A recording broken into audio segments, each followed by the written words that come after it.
ILTV Plus, your news from Israel and more 24/7. Start your free trial today. Subscribe at ILTV.tv and watch from any device. To begin tonight, part one of the municipal Palestinian elections coming to a close.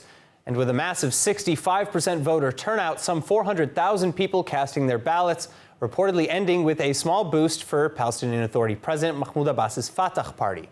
Fatah said to have won 123 out of 162 uncontested council lists. Still, there's much more to do, with many more localities yet to even cast their vote.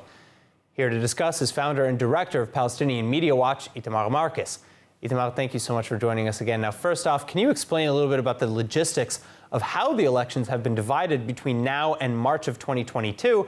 And more importantly, why was this done? Because separation of elections, as I understand it, separation of election dates, rather, as I understand it, is contrary to Palestinian Authority election law. Well, in general, the Palestinian Authority democracy, as everyone knows, is in shambles. And a little bit of history is important to understand there. In 2005, Abbas was elected chairman or president. In 2006, they had a legislative elections, and Hamas won both in the West Bank and Gaza Strip and had a majority. They had 74 out of 132 seats. In 2007, Hamas mounted more power, couldn't get it, and then they had a civil war. And since then, there have been no legislative elections and no election for prime minister. Now, what happened to make these elections such a shambles, really, is that in May, they were supposed to have legislative elections. Right. And Abbas, sensing that he was going to lose, canceled the elections.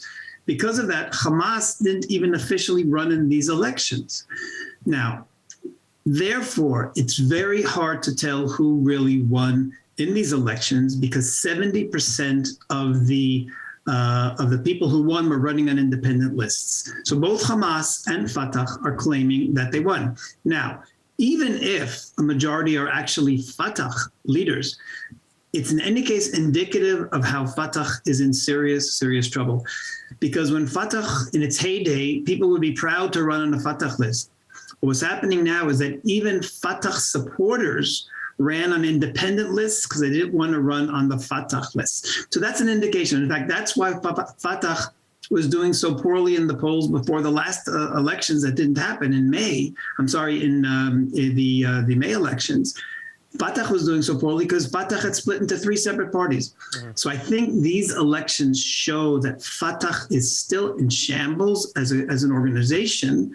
They couldn't even get their own people to run on their own list, so that even if they have a majority, it's a very precarious situation for them. And does the fact that the vote is divided also affect the outcome of the results? Wouldn't the results of the vote yesterday influence the decisions of the vote in March?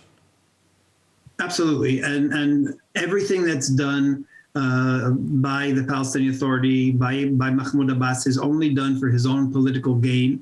And if he felt this was necessary, it's because he seems to get some advantage of this. It could be, who knows, maybe they'll cancel the next municipal elections if he sees that he really is losing.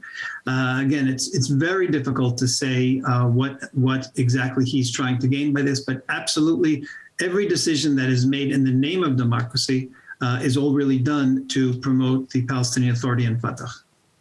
All right. Well, it's been reported also. We talked a little bit about some of the people who ran in these elections. So it's been reported that the independent, tribal, and family-oriented lists took some 71% of the vote. What can you tell me about these winners, the demographics they represent, and how that fits into the socio-political, ideological makeup of the Palestinian Authority? Well, I think it's something that is very important for us to look at. I've spoken to many Palestinians who are sick of the Palestinian Authority. They're sick of Hamas, they're sick of Fatah. And some of them say, so who should run the Palestinian Authority? And they say, let's go back to the way it was when we were run by a local sheikh. It was run, every community ran its own life. It was basically an Emirates type model. They have been failed by a national leadership.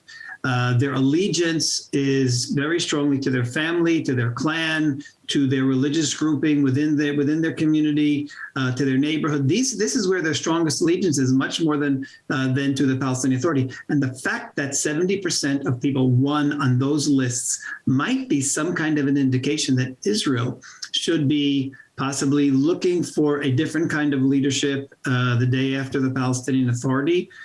Should it collapse after Abbas goes? Who knows? But I think that would be a real power that would have the people's support if it was based on a different structure and not what we have today.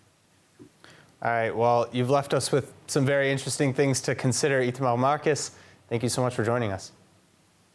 You're very welcome.